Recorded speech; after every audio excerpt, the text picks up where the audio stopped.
मुझे ये बताइए डॉक्टर कमर चीमा साहब कि ये जो एक हमने वहां पर देखा, एक तो जो स्टेटमेंट आया जो वजीर आजम शहबाज शरीफ साहब से पुतिन की मुलाकात हुई और उसके बाद ये आया कि रिवायती पार्टनर करार दिया। एक तो ये दूसरा ये है कि उसके अंदर जो जिस तरीके से हम देख रहे हैं कि हम तेल लेने के हवाले से काफ़ी उनसे बात करते रहे। ये अलग बात है कि हमारे रिफाइनरीज भी उस तरह की होनी चाहिए कि ताकि उसको वो खाम तेल को साफ भी कर सकें, वो भी एक बड़ा हमारे लिए चैलेंज है।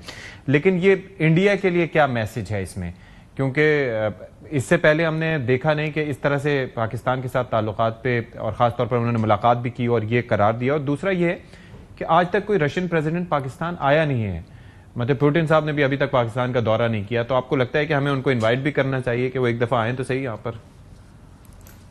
देखिए, इसमें दो तीन चीजें हैं। पहली बात तो ये है कि जो आपने बात की कि देखें, डिस्पाइट द फैक्ट कि इंडिया और रूस के जो बायलैटरल ट्रेड है वो $64 बिलियन की है, और इसके बावजूद रशिया ने भारत और पाकिस्तान की जंग में न्यूट्रलिटी दिखाई। और अब उस पर बात और हो वो रही है, अब उस पर बात हो रही है कि जी रशिया उस वक्त नहीं बोला, हम तो अमेरिका पे तवज्जो देते रहे। इस चीज पे बड़े गुस्से में हैं कि ये हमारा इतना बड़ा पार्टनर है और हम इसके लिए अमेरिका से लड़ाई लड़ रहे हैं और तेल खरीद रहे हैं और S-400 खरीदा और क्या क्या नहीं किया, और ये हमारे हक में बोले ही नहीं है। तो मैं समझता हूँ ये पाकिस्तान की डिप्लोमेसी की जीत है कि हम भले एक प्रो यूएस और हमारे चाइना से बहुत अच्छे ताल्लुकात हैं, लेकिन हमने रशिया के साथ चीजों को मैनेज किया। दूसरी जो बात आपने की कि उनका दौरा नहीं हो सका, मेरा ख्याल है कि रशियन प्रेसिडेंट जो हैं वो बहुत, एक तो 2022 के बाद बड़े बिजी हो गए जंग में, उनके ऊपर इंटरनेशनल क्रिमिनल कोर्ट के हवाले से बहुत सारी रिस्ट्रिक्शंस आ गई, इसलिए वो ट्रैवल भी नहीं कर पा रहे, हर जगह वो जाते भी नहीं है। तीसरी इंपॉर्टेंट चीज ये है कि उनको फिर ये भी होता है कि अगर हम पाकिस्तान जा रहे हैं तो किस बड़े पैमाने पे हमारी बायलैटरल या जो स्ट्रेटेजिक पार्टनरशिप है वो डेवलप होगी। सिर्फ तस्वीरें खिंचवाने के लिए तो नहीं जाएंगे। तो पुतिन, आपको पता है, इस हवाले से सीरियस लीडर। माजी में मुझे याद है 2012-10 में भी एक दफा बड़ा इंपॉर्टेंट प्लान बना था कि आएंगे, पीपल्स पार्टी की गवर्नमेंट थी, लेकिन उस वक्त भी रशियन फॉरेन मिनिस्टर लावरोव जो पाकिस्तान आ गए, उस वक्त दीना रबानी फॉरेन मिनिस्टर। तो मेरा ख्याल है कि हमें मजीद रशिया के साथ अपने बायलैटरल इकोनॉमिक रिलेशंस को मजबूत करना चाहिए ताकि हम रशिया को अपने इस फोल्ड में लेके आ सकें। सो मैं समझता हूं कि, लेकिन हमारी यही बड़ी बात है कि हम भारत पाकिस्तान जंग में जो रशिया ने न्यूट्रलिटी शो की, ये हमारी इस वक्त जो उससे हटके जो ताशकंद मुआहदा था, वो भी आपको पता है उस वक्त पाकिस्तान को इंडिकेशन मिली थी कि जी रशिया जो है वो न्यूट्रलिटी थोड़ी सी बरकरार रखता है, डिस्पाइट द फैक्ट कि उनके इतने बड़े फौजी मुआहदे उनके साथ मौजूद हैं और उनको असलहा और साजो सामान सारा फराहम करता है, उसके बावजूद।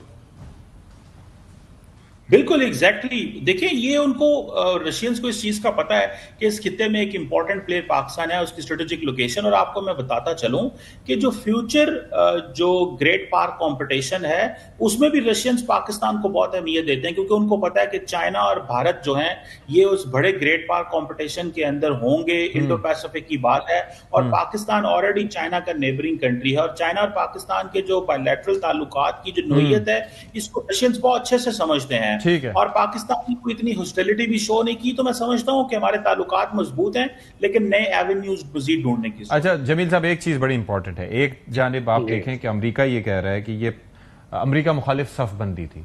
अगर हम उस परेड को देखें तो उसके अंदर आप ये देखें जो फ्रंट पे लीडर्स थे उसमें Kim Jong Un, Vladimir Putin, Xi Jinping और साथ ही साथ फिर वजीर आजम पाकिस्तान भी वहां पर थे, जो 4 लीडर्स आगे थे।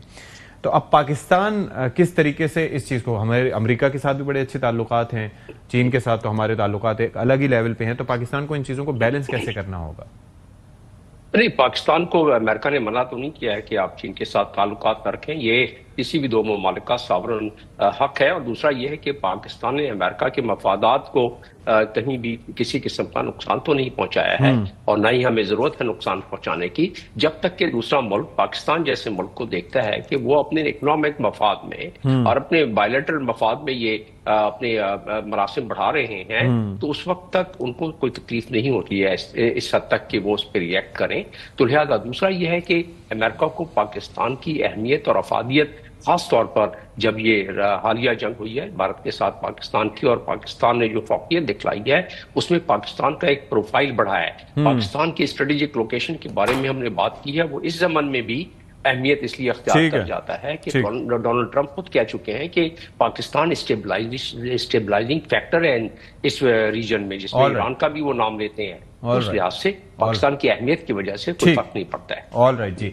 डॉक्टर कमर चीमा, एक चीज मुझे जरा समझाइएगा कि एक इतना अहम नौयत का दौरा हो और उसके अंदर आपका वजीर खारजा आपके साथ ना हो, तो जयशंकर की अदम मौजूदगी, उसकी कोई ख़ास वजह थी कि चीन की नाराज़गी के पेश नज़र, या ये उनको अवॉइड किया गया? क्योंकि ऐसा भी नहीं है कि कोई तबीयत नासाज हो, क्योंकि उनकी मुलाकातें वहाँ चल रही थी, मैंने हवाला दिया। और दूसरा विक्ट्री डे परेड थी, तो उसके अंदर भी जो मोदी साहब की मौजूदगी नहीं थी। तो आप इस पर क्या राय देंगे अपनी? देखिए, जारी बात है, इंडिया को चाइना इस हवाले से तो इम्पोर्टेंट प्लेयर नहीं समझता कि उसको मिलिट्री परेड में बुलाया जाए, क्योंकि इंडिया बहुत सारा मिलिट्री हार्डवेयर खरीदता है चाइना के खिलाफ। हालांकि वो मुकाबला तो नहीं कर सकते, लेकिन फिर भी चाइना इंडिया का वो लेवल नहीं है कि चाइनीज ये समझें कि हमें, और ना ही इंडिया इतना करीब है कि चाइनीज ये समझें कि हमें इनको मिलिट्री परेड के अंदर बुलाना है। वो सिर्फ करीबी दोस्तों को बुलाया था। दूसरी बात जो आपने जयशंकर वाली की, वो बड़ा आपने इंपॉर्टेंट पॉइंट हाईलाइट किया है।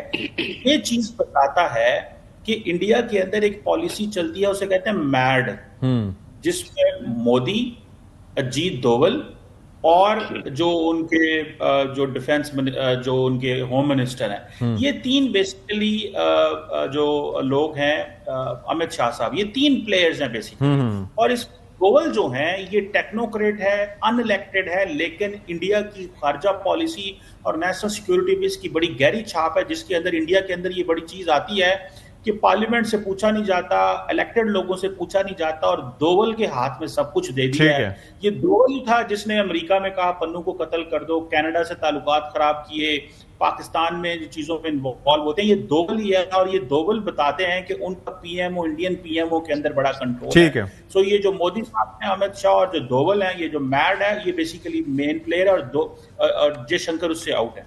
ओके जी, बहुत शुक्रिया आपका डॉक्टर कमर चीमा साहब।